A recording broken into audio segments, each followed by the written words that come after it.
मंडळी, लग्नानंतर होईलच प्रेम या मालिकेचा आजचा म्हणजेच 29 जानेवारीचा हा रिव्ह्यू तुम्ही ऐकत आहात. प्रेक्षकांनो, नंदिनी फोनवर बोलत असते. त्या मुलीच्या लग्नाला जायचंय ना तिला, तिच्याशी. तिला म्हणत असते, "हो, हो, अगं मी तयारीच करते तिकडे यायला." आता ती मुलगी म्हणते, "जीवा दादा येणार आहे ना?" ॲक्चुअली नंदिनीने फोन हेडफोनवर स्पीकरवर ठेवलेला असतो. मग ती कानाला लावते आणि म्हणते, "हो अगं, येणार आहेत ते. मी पोहोचते हां, आल्यावर तुला फोन करते." नंदिनीची आई समोरच बसलेली असते बरं का. नंदिनीची आई म्हणते, "चला बरंच झालं, जीवा येणार आहेत ना तुझ्यासोबत, मग चांगलंच झालं. तिथल्या लग्नाच्या होमकुंडाच्या अग्नीमध्ये तुमचे सगळे रागलोभ जळून जाऊ दे बाई आणि सगळं तुमचं अगदी पूर्वीसारखं होऊ देत." नंदिनी म्हणते, "आई, अगं मला ना माझ्या मैत्रिणीने सांगितलंय जीवाला आण म्हणून मी त्यांना घेऊन जाते गं." लगेच आता शारदाताई म्हणतात, "बरं बाई, तसं तर तसं. तू तयार झालीयस ना नंदिनी, तिथे जीवांना न्यायला तेच पुरेसं आहे." नंदिनी म्हणते, "आई तू असा समज नको करूस बरं, चुकीचं आहे. मी चित्राचा हट्ट आहे म्हणून घेऊन चालली आहे ह्यांना." मग शारदाताई म्हणतात, "राहिलं बाई, ही साडी घालतेस का गं?" नंदिनी म्हणते, "आई ही साडी?" आता ती साडी तिला आठवते, ती तिला जीवाने गिफ्ट केलेली आहे. पण आय थिंक सो जीवाने दिलेली साडी तिने जाळली होती ना प्रेक्षकांनो 16 ऑक्टोबरला. असो, पण आता नंदिनी ती साडी घालायला तयार होते तर. आधी म्हणते नंदिनी, "नको, नको ही साडी नको." मग शारदाताई दुसरी साडी काढतात आणि म्हणतात, "ही नेसशील का?" नंदिनी म्हणते, "नको गं आई, हे रंग नाही आवडत जीवांना." शारदाताई हसून म्हणतात, "अगं बाई, त्यांच्या आवडी-निवडीचा विचार माझ्या डोक्यातच नाही आला बघ." नंदिनी म्हणते, "आई तू मुद्दाम करतेस ना हे सगळं, मला बोलते ना तू हे सगळं मुद्दाम करते." त्यावरती आता शारदाताई म्हणतात, "बाई तुला कळतंय ना, मग वळलं पाहिजे." नंदिनी म्हणते, "आई नको बरं तू साड्या सजेस्ट करू. मला तुझ्या हातचा कपभर चहा कर ना." मग त्या म्हणतात, "बरं बाई, शारदा स्पेशल चहा करून देते तुला." असं म्हणून त्या आता तिथून रूममधून जात असतात. पण त्या बघतात, नंदिनी जीवाने दिलेली साडीच नेसणार आहे. आता हे तिच्या डोक्यात आहे, पण ती कबूल करत नाहीये. नंदिनी विचार करते, "हे काय होतंय मला? मी खरंच जीवांना माफ केलंय का?" इकडे जीवा आणि मानिनीचा सीन दाखवलाय.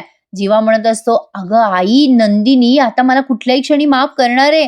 तिथपर्यंत पोहोचलीये माझी रिक्षा. अगं लवकरच तुझी सून येणार आहे घरी, जोडीने येणार आहेत आम्ही. अगं कपडे न्यायचे तिथे लग्नाला मला, पण लग्नाला घालायला असं काही नाही ना. मी विचार केला शेरवानी घेऊन जाऊयात. त्यानिमित्ताने तुला आणि बाकी सगळ्यांना भेटता येईल ना. बाबा, काव्या, पार्थदादा, पिहू कुठे गेली गं आई आपली?" मानिनताई म्हणतात, "आपली पिहू एक नंबरची आगाऊ झाली आहे. अभ्यासच करत नाही ती आजकाल." "अरे आत्ताच्या परीक्षेत कॉप्या करून पास झाली ही. मी मिथून भाऊजींना सांगितलंय, की श्रेयासारखं पिहूला पण हॉस्टेलला ठेवा." तेवढ्यात आशाताई येतात आणि म्हणतात, "अरे वाह! जीवा दादा केव्हा आले तुम्ही?" जीवा म्हणतो, "हे काय आत्ताच." "आणि कशी आहे गं तू आशा?" आशा म्हणते, "मी मस्त." "पण काय हो जीवा दादा असे काय बोंबल्यासारखे वाळून गेले तुम्ही?" ते माशाचा प्रकार आहे वाटतं बहुतेक. जीवा म्हणतो, "अगं आशा आता फक्त 2 दिवस, मग माझ्या सुरमईला घेऊन येतो बघ इथे घरी. मग आईच्या हातचं खाऊन जाडजूड होईल की." "अगं आई, खाण्याहून आठवलं, नंदिनीने हे बघ गोडधोड दिलंय." आता नंदिनीने दिलेलं गोडधोड मानिनीताई देवघरासमोर ठेवतात. जीवा त्याची शेरवानी घ्यायला त्याच्या रूममध्ये जातो आणि आशाला म्हणतो, "मला मदत कर गं आशा." आता मानिनीताई देवाजवळ प्रार्थना करतात, सगळं गोड गोड होऊ देत म्हणून. तेवढ्यात पार्थ येतो आणि म्हणतो, "काय गं आई? अगं पेढे कशासाठी?" मानिनीताई म्हणत असतात देवाजवळ, "सगळं चांगलं होऊ दे बाबा." पार्थ म्हणतो, "आई सगळं चांगलं झालंच आहे. आपल्याला एक नवीन प्रोजेक्ट मिळालंय तेही काव्यामुळे." मानिनीताई म्हणतात, "अरे वा, काव्यामुळे कसं काय?" मानिनी असं विचारल्या विचारल्या पार्थ म्हणतो, "अगं आई, आज ना आम्ही प्रेझेंटेशन सादर करत होतो, काहीतरी मिसिंग होतं.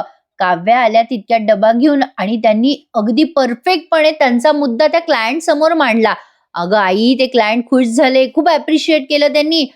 कारण त्यांचं प्रोजेक्ट एक स्टेप वर गेलाय. अगं मिसिंग गोष्ट होती ना ती काव्याने ऍड केली. ऍक्च्युली आधी आमच्या प्रोजेक्टचं नाव सिक्सर होतं, पण त्यांनी त्याला इंद्रधनुष्य हे नाव दिलं." तेवढ्यात आता वसू आत्या येतात आणि त्यांना काही सहन होत नाही नेहमीप्रमाणे. काव्या आणि पार्थ हसून एकमेकांशी बोलताय. यांच्या घरातलं वातावरण चांगलं आहे, ते वसू आत्याला कसं सहन होणार? मानिनताई म्हणतात, "चला तर मग." काव्याने चांगलेच रंग भरले वाटतं तिथे येऊन. आता लगेच वसू आत्या म्हणतात, "का? आणि माझ्या रम्याचं काय? माझ्या रम्याने काय रंगाचा बेरंग केला का पार्थ?" पार्थलाच ओरडतात बरं का वसू आत्या. "नाही म्हणजे मला जेवढी माहिती आहे पार्थ, त्याच्यावरून या प्रोजेक्टची कल्पना तर रम्याचीच होती ना, मेहनत पण तिची होती पार्थ." पार्थ म्हणतो, "हो आत्या, होती रम्याची मेहनत, पण काय आहे ना, काही ज्या उणिवा होत्या त्या काव्याने भरून काढल्या, एवढंच. वसू आत्या म्हणतात, बिचारी माझी रम्या, रात्रंदिवस माझ्या रम्याने या प्रोजेक्टवर मेहनत घेतली, ती वायाच गेली शेवटी. मानिनी म्हणते, नाही हो वसुताई, असं काही नाहीये. पार्थ एवढंच म्हणतोय की आयत्या वेळेला येऊन काव्याने सिक्सर मारला, एवढंच. पार्थ लगेच म्हणतो, आई खरंच खरंच बोललीस तू. अगं काव्या गेम चेंजर ठरल्या. Thank you Kavya, thank you so much, असं पार्थ काव्याला म्हणतो आणि मानिनीला म्हणतो, आई अगं मी जरा चेंज करून येतो. मानिनी म्हणते, अरे बाबा थांब पार्थ, कोणीतरी आलंय बरं का घरी आणि त्यांना तुला भेटायचंय. पार्थ म्हणतो, कोण गाई, कोण आलंय? तेवढ्यात जीवा येतो, खाली उतरतो जिन्यावरनं आणि पार्थला बघून म्हणतो, बडे भैया, अरे मी आलोय, असं म्हणून जीवा खूप खुश झालेला असतो बरं का. वसू आत्या लगेच बघतात. आता काव्या पटकन म्हणते, अरे वा जीवा आलाय. आणि पार्थला जीवा आणि काव्याचे ते फोटोज आठवतात आणि पार्थ स्वतःला लगेच थांबवतो. ये बात कुछ हजम नाही हो रही है प्रेक्षकांनो. म्हणजे बघा ना, एवढे दिवस जीवा आणि काव्या म्हणजे पार्थला सत्य कळल्यावर पण ते बऱ्याचदा एकमेकांशी बोलत होते ना, तेव्हा पार्थला रिअलाइज नाही झालं आणि अचानक त्याला धक्का बसलाय आता. म्हणजे त्याला जीवा आणि काव्या एकमेकांच्या समोर सहन होत नाहीयेत, सोबत आहेत ना ते. मग मानिनी सांगते, अरे पार्थ, नंदिनीला लग्नाला घेऊन जायचंय म्हणे जीवाला सोबत, म्हणून शेरवानी घ्यायला आला होता जीवा. जीवा आल्या आल्या मिठी मारायला लागतो पार्थला, तेव्हा पार्थ बाजूला सरकतो बरं का, त्याला मिठी मारत नाही. ते जीवाला खटकतं आणि मानिनीला सुद्धा. तरी जीवा बिचारा कळून न कळाल्यासारखा फील करतो, त्याला वाईट वाटत असतं बरं का जीवाला. जीवा म्हणतो, काय रे दादा असं काय भेटतोयस? अरे प्रॉपर गले मिलो यार. लगेच पार्थ टाळून म्हणतो, मला फोन करायचा आहे क्लायंटला, मी आलोच. जीवा नाराज होतो आणि म्हणतो, काय रे दादा, किती दिवसांनी मी घरी आलोय आणि तू काय चाललायस? लगेच वसू आत्या तेल ओतायला लागतात बरं का आणि म्हणतात, तुझी काय अपेक्षा आहे? तू आलाय म्हणून काय त्याने आनंदाने नाचावं का? अरे या पोराच्या चेहऱ्यावरचं हसू तू आणि काव्यानेच हिरावलंय. मानिनीला येतो राग. मानिनी लगेच वसू आत्याला बोलते बरं का, पण वसू आत्या म्हणतात, तू कशाला आलायस जीवा घरात, तेच कळत नाहीये मला. काय अर्थ आहे यांच्या प्रश्नाला?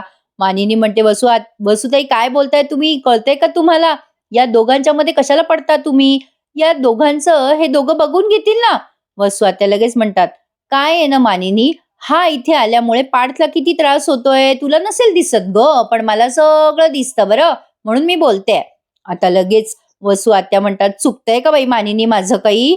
मानिनी टोमणा मारून म्हणते, नाही नाही, तुमचं कुठे चुकतं वसुताई.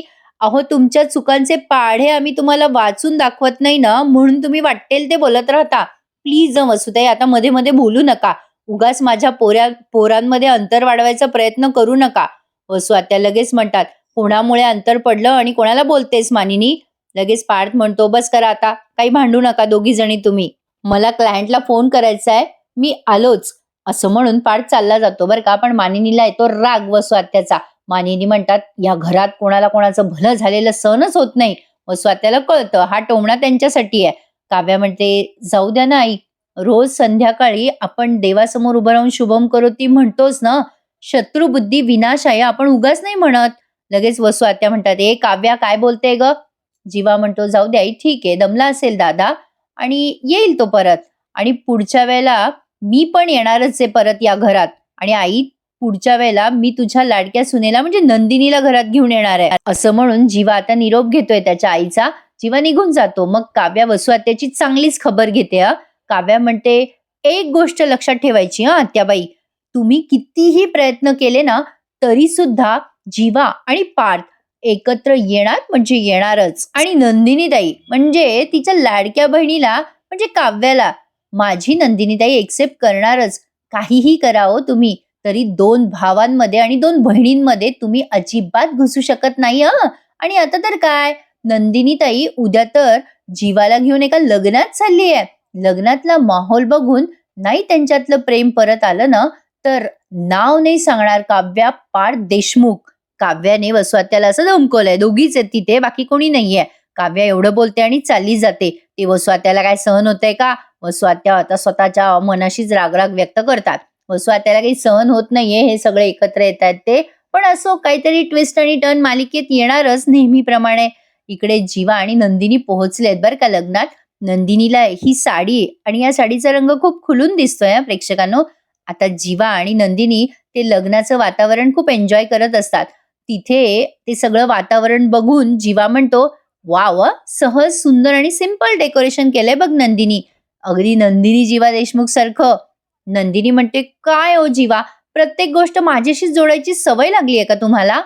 जीवा म्हणतो, "नाही गं, फक्त गोष्टच नाही, तुझी पण सवय लागली आहे चकाचक बाई." नंदिनी म्हणते, "काय जीवा, कुठेही सुरू होतात हं तुम्ही, कुणी ऐकलं तर?" जीवा म्हणतो, "ऐकू दे ना." "अगं ऐकलं तर ऐकू दे. अगं ऐकलं तरी लोकं म्हणतील, प्रेम करावं तर जीवा देशमुखसारखं करावं." "नंदिनी, किती गं ऑकवर्ड होतेस?" पण नंदिनी या डेकोरेशनमुळे छान लागलेत गं. नंदिनी म्हणते, "हो ना. अहो, मुलाचे मित्र आणि आमच्या आनंद निवासमधले काही मुलं या सगळ्यांनी मिळून हे डेकोरेशन केलंय." जीवा म्हणतो, "खरंच गं नंदिनी, खूपच छान केलंय हे डेकोरेशन." असं लग्न केलं ना, म्हणजे असे डेकोरेशन वगैरे साधेपणा पाहिलं की वाटतं की भपकेबाजपणाची गरज काय? मोजके 30-35 लोकं ज्यांचं नवरा-नवरीवर खूप प्रेम आहे. झालं की मनापासून केलेले विधी असंच लग्न असायला पाहिजे.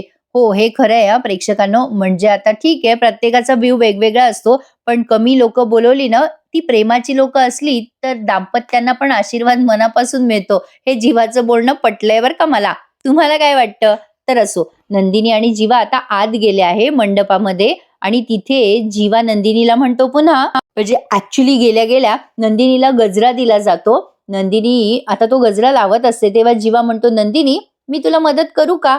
नंदिनी म्हणते, "नाही राहू द्या, मी माझं-माझं घालेल." नंदिनी आता गजरा लावायला लागते, तेव्हा तो गजरा निसटतो बरं का तिच्या केसावरनं आणि जीवा तो कॅच करतो आणि म्हणतो, "नंदिनी, अगं मी काहीच नाही केलं." या गजऱ्याचं असं म्हणणं आहे, की आता नंदिनी त्याला पुढे बोलू देत नाही बरं का आणि त्याच्या हातातून गजरा घेते आणि स्वतःच्या स्वतःच माळते. जीवा जरा उदास झालेला असतो, पण तरी ठीक आहे. त्याने ही सिच्युएशन हँडल करून घेतली. तो आता म्हणतो, "अ, काय गं नंदिनी, तो आत्ता आला तो चित्राचा भाऊ होता का?" "अगं तिच्यासारखाच वाटला चेहऱ्यानी म्हणून म्हटलं." नंदिनी म्हणते, "नाही, चित्राला भाऊ नाहीये अहो." जीवा म्हणतो, "ठीक आहे, हरकत नाहीये. आजपासून, या क्षणापासून मी जीवा चित्राचा भाऊ आणि मी कानपिळी पण करणार हं नंदिनी." नंदिनी म्हणते, "नाही, नाही, तुम्हाला कानपिळी नाही करता येणार." म्हणजे आता बघा हं प्रेक्षकांनो, ज्या मुलीच्या लग्नाला आलेत ना ते, त्या मुलीचं नाव आहे चित्रा. त्याबद्दल ते चर्चा करतायत. जीवा विचारतो, "का मला कान नाही पिळता येणार?" आणि हा सीन बदललाय. इथे आता पार्थ आणि काव्याचा सीन घेतलाय. पार्थ आता एकटाच बसलेला असतो. मोबाईलवरती रील वगैरे बघत असावा, काहीतरी करत असावा. काव्या त्याला एकटं बघून विचार करते, "हीच योग्य वेळ आहे. किती शांत बसलाय माझा मिस्टर बोक्या. हीच वेळ आहे. मी आता बोक्याला विचारूनच घेते मला सोडण्याबद्दल. हा भाव देईल का मला?" असा विचार करून तिथे असलेले कॉफी मग बघते काव्या आणि विचार करते, ह्याला कॉफी करूयात. आणि कॉफी तिची जी असते ना कपातली, ती अर्धी कॉफी पार्थला देते आणि त्याच्याजवळ जाऊन बसते काव्या. विचार करते, माझ्या हातची कॉफी पिऊन बोक्या माझ्यासोबत यायला नक्की तयार होईल. पण काव्याचा हा प्रयत्न फसला बरं का प्रेक्षकांनो. पण प्रयत्न मात्र तिने मनापासून केलेत. खूप छान बोलते हां काव्या. काव्या त्याला कॉफी देते पार्थला आणि म्हणते, "तुम्हाला आवडते ना पार्थ? तशीच कॉफी केली आहे. कशी झाली हो पार्थ कॉफी?" पार्थ म्हणतो, छान झाली आहे." काव्या म्हणते, "खोटं बोलताय." पार्थ म्हणतो, "तुम्हाला कसं कळलं?" काव्या म्हणते, "कॉफी छान झाली असेल ना, तर ते तुमच्या चेहऱ्यावर दिसतं बरं का देशमुख. तुमच्या चेहऱ्यावर काही दिसत नाहीये." पार्थ आता काव्याला टोमणा मारून म्हणतो, "चेहऱ्यावरचं दिसेनासं झालं, तर चेहरे वाचणं सोडून द्यावं माणसाने. आणि तसंही तुम्हाला आय-एसचा अभ्यास भरपूर आहे आणि ह्या अशा गोष्टी तुम्ही सोडून दिल्या पाहिजेत." काव्या म्हणते, "मला त्याचबद्दल थोडंसं बोलायचं होतं बाळ तुमच्याशी. काय आहे ना, माझं आय-एसचं परीक्षेचं सेंटर डिक्लेअर झालंय आणि मुंबईच्या बाहेर येते जरा. याल ना तुम्ही मला सोडवायला?" काव्या जेव्हा असं विचारते, तेव्हा पार्थ तिच्याकडे आश्चर्याने बघायला लागतो बरं का, जसं काही त्याला फार मोठा गंभीर प्रश्न पडलाय.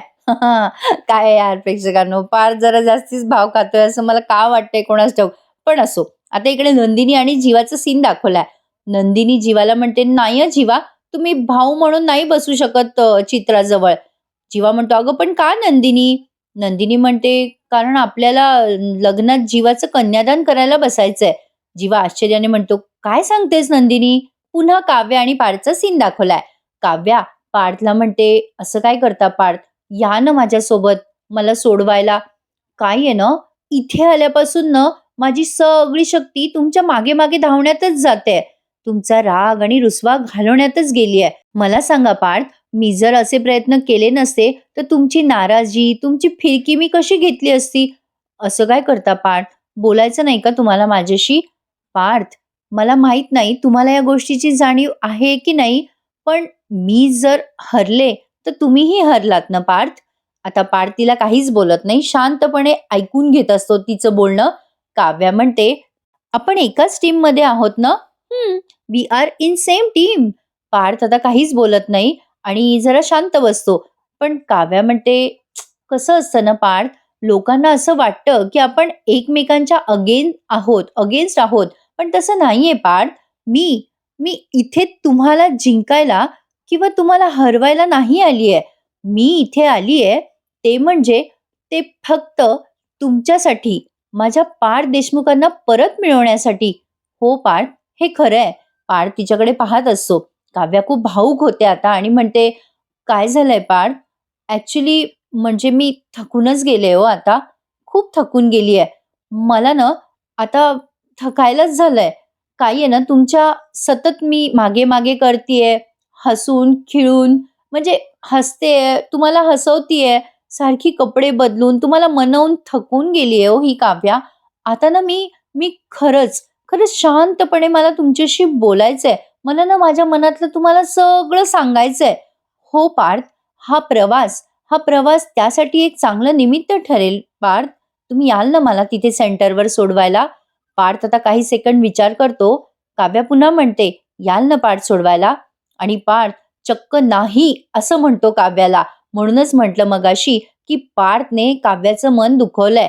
काव्याला आता जरा वाईट वाटतं. पुन्हा मध्ये जीवा आणि नंदिनीचा सीन घेतलाय आणि त्यानंतर पुन्हा पार्थ आणि काव्याचा सीन आहे बरं का.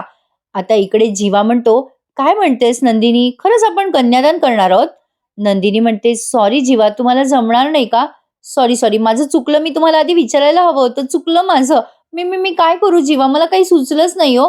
शी बाई, माझं चुकलंच." ॲक्चुअली काय झालं, की अहो चित्राला ना आई-वडील नाहीयेत. जीवा म्हणतो, "अगं नंदिनी, जरा चिल. अगं काय बडबडतेस? अगं मी कधी म्हटलो तुला, मी नाही करणार कन्यादान? अगं तू अचानक विचारलं ना, म्हणून मी कन्फ्यूज झालोय. अगं मला नाही आवडणार का कन्यादान करायला? इतकी छान गोष्ट करतेस, तुम्ही सपोर्ट नाही का करणार?" नंदिनी म्हणते, "नाही म्हणजे तसं नाही, पण कन्यादान ही मोठी गोष्ट आहे जीवा. नाही म्हणजे मला खात्री नव्हती तुम्ही तयार व्हाल, नाही व्हाल." जीवा हसायला लागतो. नंदिनी म्हणते, "काय झालं जीवा? हसताय का?" जीवा म्हणतो, "अगं नंदिनी, मी ना खूप आधीपासनं एक स्वप्न बघितलं होतं आपल्याबद्दल. आपल्याला ना खूप छान गोड मुलगी असेल आणि तिचं कन्यादान आपण दोघं मिळून करू. असं खरं स्वप्न पाहिलं होतं गं मी नंदिनी. हां, आता ते स्वप्न इतक्यात पूर्ण होणार नाही असं वाटलं नव्हतं मला. पण चालेल गं, करूयात कन्यादान. पण निदान यासाठी तू माझ्या बाजूला बसशील ना नंदिनी?" नंदिनी आता हसायला लागते गोड. मग जीवा पण हसतो आणि म्हणतो, "चल, हसलीस ना? चल आपण चित्राला जाऊन भेटूयात." नंदिनी आणि जीवा मग त्या नवऱ्या मुलीला भेटायला गेलेत. आता बघा, काव्या आणि पार्थचा सीन दाखवलाय. आता इथे ना काव्या जरा नाराज झाली आहे. आता खरं सांगू का फ्रँकली, आता काव्याचा पण इगो हर्ट झालाय बरं का प्रेक्षकांनो. एवढे एफर्ट घेतीये काव्या पार्थसाठी आणि पार्थ मात्र आता जरा टू मच भाव खायला लागलाय. मला जरा पार्थचा रागच येतोय अशात. असो, पण काहीतरी त्याची वेगळी स्टाईल आहे. शेवटी कितीही काही झालं ना प्रेक्षकांनो, तर हिरो हिरोईनच एकत्र येणार आहे. फक्त त्यांचा हा जो मधला प्रवास आहे ना, तो आपल्याला एन्जॉय करायचा आहे. म्हणजे ते कसे एकमेकांच्या जवळ येतात, कसे एकमेकांना मनवतात, हेच तर सगळं बघायचंय आपल्याला. मालिका म्हणजे डेली सोप. रोजचं मनोरंजन कसं बरं होणार आपलं? असो, आजचा रिव्ह्यू आवडत असल्यास लाईक मात्र नक्की करा हं. विसरले असाल तर आठवण करून दिली. असो, तर आता काव्या मागे-मागे जाते पार्थच्या आणि म्हणते, "नाही का म्हणालात पार्थ? ऐका ना पार्थ, जाऊ नका ना. का नाही येणार तुम्ही सांगा मला?" पार्थ म्हणतो, "कशाला मी हवाय? अनिशाला घेऊन जा ना तुमच्या सोबत. बऱ्याच दिवस झालेत त्या आल्या नाहीयेत तुमच्या सोबत." काव्या म्हणते, "नको मला अनिशा. तिचे नखरे आहेत. हे पाहिजे, ते नको. मला अभ्यास करायचा." "अरे! पण हे काय विषय काढला मध्ये तुम्ही? मी काय विचारलंय तुम्हाला? माझ्या प्रश्नांची उत्तरं अनिशावर का ढकलताय तुम्ही?" आता लगेच पार्थ म्हणतो, "मला कॉफीचे मग विसरायचेत." काव्या कन्फ्यूज झालीये बिचारी. ती म्हणते, "काय बोलताय तुम्ही पार्थ हे? मी काय बोलते? तुम्ही काय बोलताय? अहो काय चाललंय काय तुमचं?" आता पार्थ म्हणतो, "मला ऑफिसमध्ये कामं आहेत." काव्या म्हणते, "अरे पण तुम्ही बॉस आहात ना तिथले?" आता पार्थ म्हणतो, "विक्रम देशमुख बॉस आहेत तिथले." काव्या म्हणते, "ते तुमचे वडील आहेत ना?" "काय म्हणायचंय तुम्हाला पार्थ? तुमचे वडील नाही म्हणणार आहेत का माझ्यासोबत तुम्हाला यायला?" पार्थ म्हणतो, "हे बघा प्लीज काव्या, मी तुम्हाला होकार नाही देऊ शकत." काव्या म्हणते, "का?" भीती वाटते का तुम्हाला? तुम्ही पुन्हा माझ्या प्रेमात पडाल ते? काव्याच्या या प्रश्नावर पार्थकडे उत्तर नाही आणि आजचा हा एपिसोड संपला. आता पुढचा प्रोमो बघा प्रेक्षकांनो. पुढच्या प्रोमोत आपल्याला दिसतंय आता काव्या चिडलेली आहे बरं का. पार्थने नकार दिल्यामुळे काव्या जेवत पण नाहीये.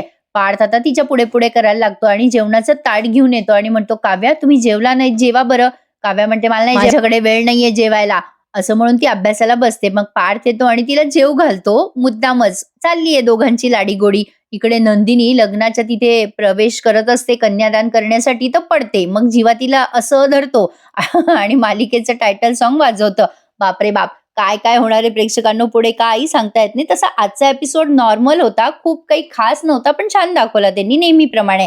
आवडला असेल तर लाईक करा. चॅनलला प्लीज सबस्क्राईब करा. आता थोडेच सबस्क्रायबर शिल्लक आहेत. आपल्या चॅनलची 1 लाखाची फॅमिली पूर्ण व्हायला प्रेक्षकांनो चॅनलला सबस्क्राईब करा आणि या मालिकेचे खरे रिव्ह्यूज फक्त आपल्या चॅनलवर एन्जॉय करायला विसरू नका. चला तर मंडळी पुन्हा निरोप घेते उद्या भेटण्यासाठी. भेटूयात उद्या.